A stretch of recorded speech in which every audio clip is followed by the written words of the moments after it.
You know, I will say the first tag that I definitely like remember that will never go away was sober, and it was on the back of a 48, and where they have the little advertisement. It wasn't there, and he had a blue fat cap tag on there, and I remember like being at the crosswalk, and it pulled up, and you know, naturally like look towards the bus, and like yeah, right on the back, just boom, and it was just like instantly like, in the head. I just like, I knew right away, like, you know, it went from like, you know, oh, that's cool, to, you know, like, I absolutely have to like spend all free time trying to like perfect this. It just felt good to just carve my name on something. I'm really good at hiding behind what I do, like Batman, Bruce Wayne.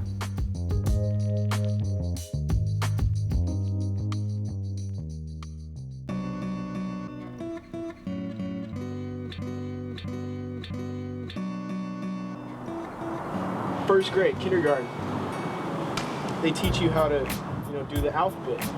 That is the closest thing to real graffiti to me. And then you just gotta, you know, put your own little twist on it, bend it in the right places. You know, this is all stuff that any fucking graffiti writer will say.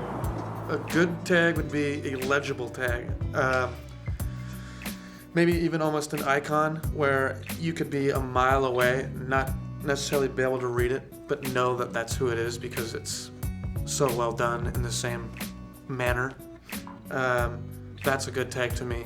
All graffiti really is just like playing with letters. You know what I mean? That's all you're doing. You're taking something that already exists and then you're like making it your own. You know, it's like taking a guitar and you have all these notes and then you make your own song out of it.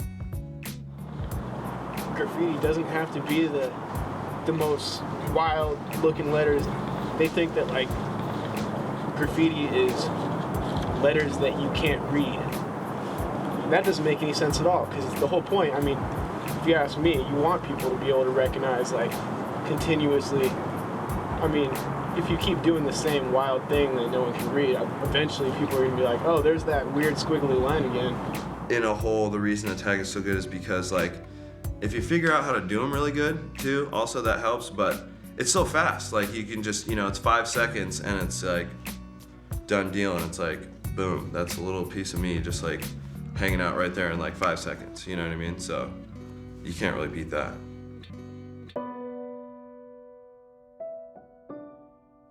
A lot of graffiti artists say is graffiti isn't art.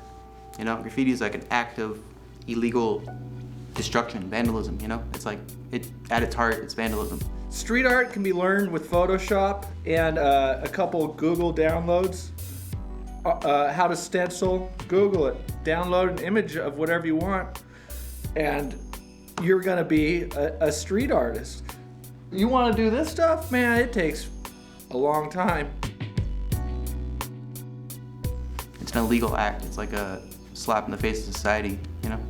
And street art's more of a trying to beautify things, you know? And graffiti, especially now, graffiti in Seattle especially, it's like not about beautifying things at all, it's about destroying shit. Street art is more of a thought out message. Maybe not as looked upon as a criminal act. A lot of people, I would say, enjoy it more, and that's not what people are doing with graffiti. They're not trying to make a beautiful picture. It's protest, vandalism. And street art is not really vandalism. I don't look at it that way. It's bullshit.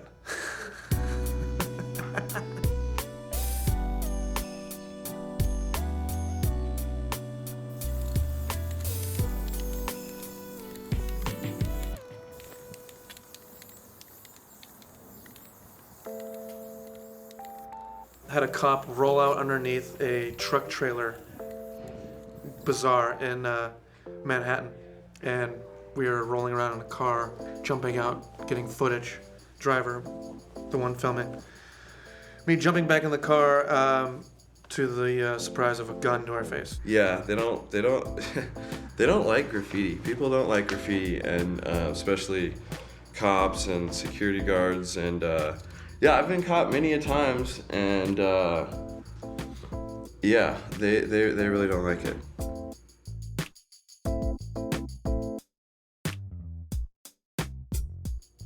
The first time I really got arrested, got a huge case, got 3 years suspended sentence, $5,000 fine, 400 hours community service.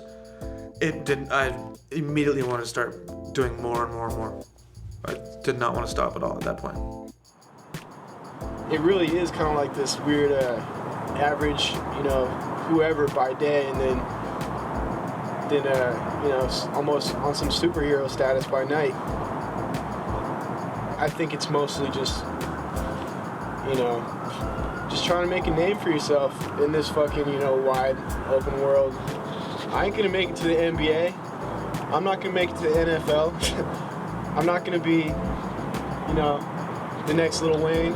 But I'm gonna do what I can to be the next man when it comes to this whole graffiti thing. I'm gonna try. I'm gonna give it the best. I'm gonna give it all I got. It's like a free drug. You don't have to like get $20 to like get messed up or something. Like, you just need a marker. You can just grab a rock if you really want. You know what I mean? It's free, so it's pretty easy to get addicted to. It's like music. You know what I mean? It's like, if I'm gonna find a way to listen to music. You know what I mean? It's that easy and it's that good. I fell off a bridge a while back. I was painting graffiti, just like drunk, high, mostly because I was drunk. Fell off a bridge and broke my back, lost my arm. It's definitely an addiction. Like, I know people that can't stop, they want to stop, they got so much legal trouble, they've been arrested like 15 times or whatever, and they just can't stop.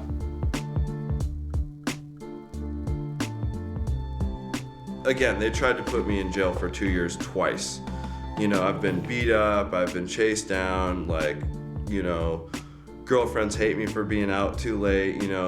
If I honestly didn't have graffiti to look forward to, I don't know what the hell I'd be doing. It's that rush.